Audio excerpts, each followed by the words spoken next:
Hello guys, I will keep this video short, so basically this is the last update before the release of the extension for the area of effect spell auto targeting and Upcast. And basically in this update I have added the visual effect for all the spell. So basically if we go into, let's say, fireball. Okay, where is my token? Okay, fireball, and I want to fire array the Yeti. We have the um, visualization of the fireball. Okay, you just need to config into the asset. Okay, and we have fireball there.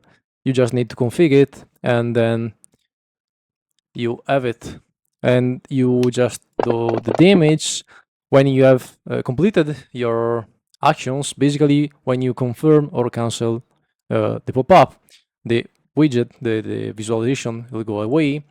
And it is the same if we, for example, do the like Eldritch Blast and other things. You just need to configure the asset.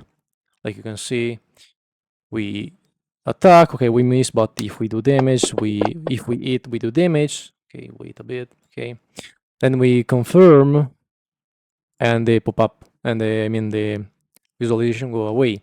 I've also added widget visualization for the, for example, healing one. For example, cure wounds.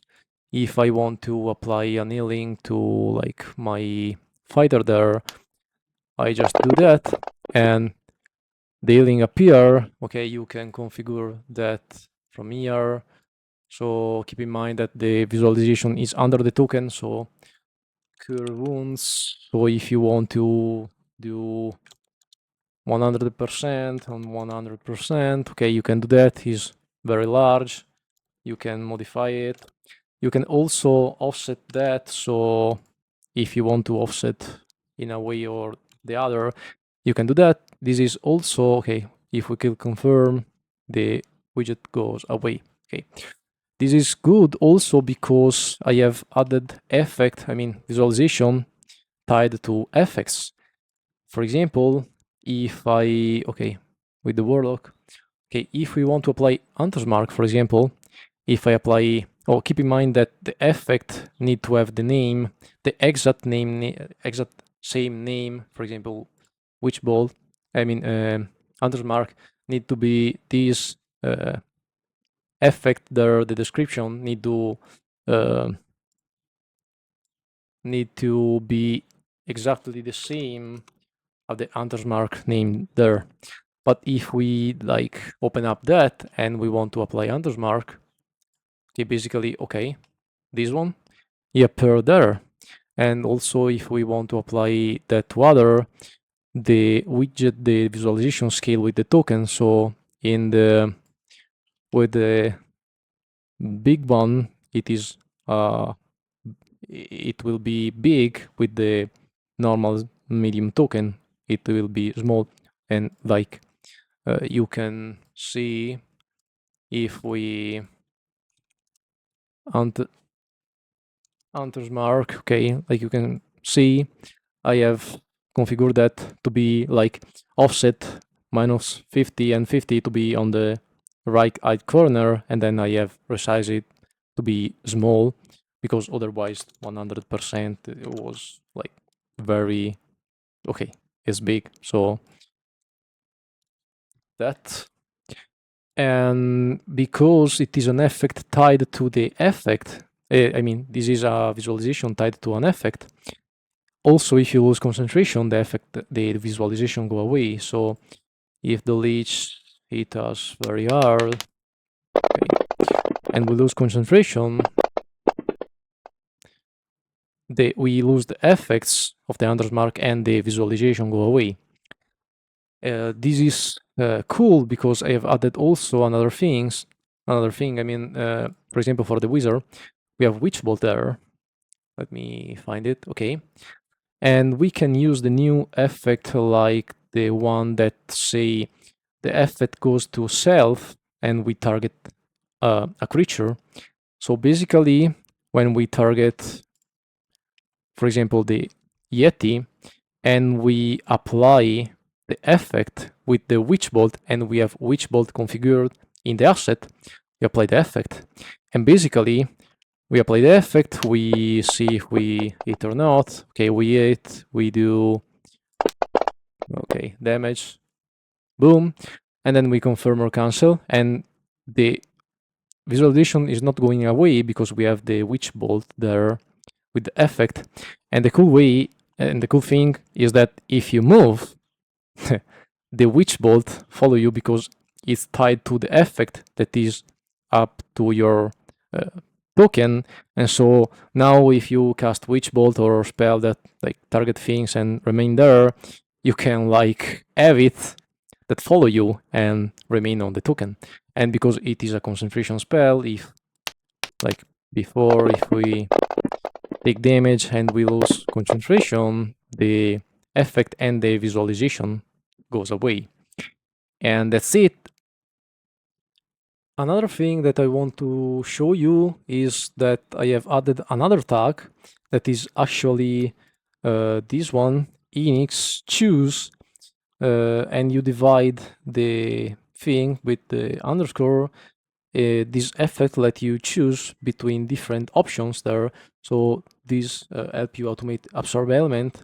And for example, I have added different effect, that different tag there for testing. But basically, if you click the tag, it will let you choose between different options that you actually added in the tag effect. And with this, you can also configure like different dices or different text or whatever you want, because maybe sometime the dice is not scaling from 1d8 to d8, 3d8 or things like that, but maybe 1d8, 1d10, 1d12 and something like that. So you can choose that, for example, cold, d12 and thunder, and when you click confirm, the tag will be swapped with the selection. So you have like resist cold, damage 1d12 and attack 1d5 thunder. Okay, so you basically use the tag to, if you want to choose between something, you just use the tag and add what you want in there, separated by the underscore. And that's basically it. I hope you enjoy also this tag. And like you have seen before, this is a new spell tab alongside the asset one that was there before. This is pretty cool because in there you can save and load your spell configuration. Okay, so for example, I have I don't know, let's say, okay, chromatic orb. Okay, we have the config, we have the load and save button. For example, if we save, okay, we have chromatic orb with all of the like action there, and but we want to like do the fire damage that scale differently. So we do the custom one, we do that, and if we hit save, okay, and then we open up like the character one, the use power in the configuration, the pop-up show up, and there is the configuration. There is no cast tab like we do there because we are not casting. This is the configuration. So chromatic orb, we have only the config, and like you can see, the configuration is saved. Also, these work for other things. For example, wall of fire. We have the area of effect that I have two configuration with is things it effect. So now if we like save it and we search wall of fire there, we have don't bother for this.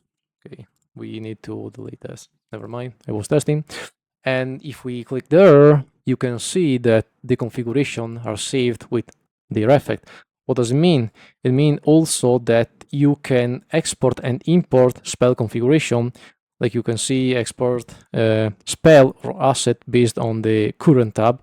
So you can export import configuration, and also if you like we delete wall of fire there, delete item, you cannot drag and drop spell from there. You just need to go into the spell and search wall of fire. Keep in mind that wall of fire, no matter where is wall of fire, okay, no matter the 2024 or the legacy one, the 2014, if you drag and drop a spell and the name is equal to the one in the configuration, it will be parsed there. So if we drag and drop wall of fire and we prepare that and we click wall of fire, now you can see that the configuration is there. Also the checkbox is there because when we add spell that have a configuration in the Inix AoE spell template, they will pick up this one and override it.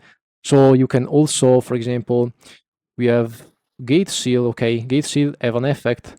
So if we like save it, okay, and we search gate, okay, this is there, okay, but we can configure the effect there and then go into the config and save, or we can just edit from there. We can add cast, damage, heal, effect.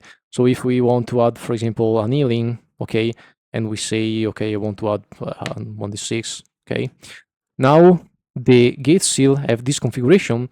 So if we delete gate seal, delete item, and we drag and drop from the spell gate seal, the gate seal will see that we have a configuration, and we have a configuration with annealing action, and when we drop it, you can see that the healing is there, even if like gate seal don't have healing because we configure that from here. So you can now automate your spell, save the configuration, okay, save the spell in the configuration, and then export the configuration. So if you change campaign, you can like import configuration across different campaign. My goal is that somehow we reach a point where we have a file with all of the spell automated with my extension. I hope you can send that file to me so I can publish that to the Fantasy Ground thread. So if one buy the extension, you can also download the file and have the spell already configured. Good. Also, minor update. I have unlocked the rotation for the square one, like the 1 degree or the 15 degree, and that's basically. Oh no, okay. The important thing is that now Area of Effect spell will have their entry in the combat tracker because if you have seen the thread in the Fantasy Ground, there is a minor, I don't know if it's minor, but there is uh, a problem with the visualization for the Area of Effect token. So if we enable the lightning there, the current behavior is that if you have, for example, a fireball, okay, you drop it and you, okay, let me decrease that to 0, okay, and you drop it and you cannot see a thing when you select it. So you can enable party vision, so you can deselect, watch from your party vision and see where to position that. I have added also a config, like you can see, that, for example, now is no vision, but you can change it. So, for example, if you want to keep that, so you just need to enable party vision, set this area of effect upcast extension, AoE dummy token vision range to no vision, and use the party vision to position that. But you can also, like you can see, Fireball is not a permanent one, but you have an entry there because you can also select other things, for example, match size. This will add a vision to the AoE token that match the size of the fireball. And like you can see, it is 20 feet, like the size of that. Because token that don't have an entry in the combat tracker cannot have like vision. So in that way, we can like add vision to token. So if you don't mind your player see through the AoE dummy token, you can, but not too much, you can set that to match the size. So they only see things in the area of the AoE dummy token. Also, you can like double the size. So if you place it, your player can see up to double the size of the token. So you can mitigate that effect where you select your AoE dummy token and you can see nothing basically. And that's it for this update. I hope you love it. I want to say that this spell configuration is, I'm proud of that because now you can save the configuration. I forgot to mention that there is only one entry, so no matter the 2014 spell or 2024, if the name of the spell matches the one in there, the configuration is loaded. So for example, Cure Wounds, we have Cure Wounds. Okay, there is the legacy version that do 1d8 and the 2024 that do 2d8. So now we have the one that do not Cone of Cold, I mean Cure Wounds that do 2d8. So if you like add Cure Wounds Legacy, for example, it will add the 2d8 action because we have set that here, and if you delay that and like add the normal one will be correct. So this one, okay, it is 2d8 and it is the 2024, so it 2d8. This is because if you play different version of your like D&D 2024 legacy, or I mean the legacy one or the 2024, you just need to have two configurations, so you have to export two file or two things, and that's basically it. Let me know what you think, and I hope you enjoy that this update. Have a good day. Bye bye.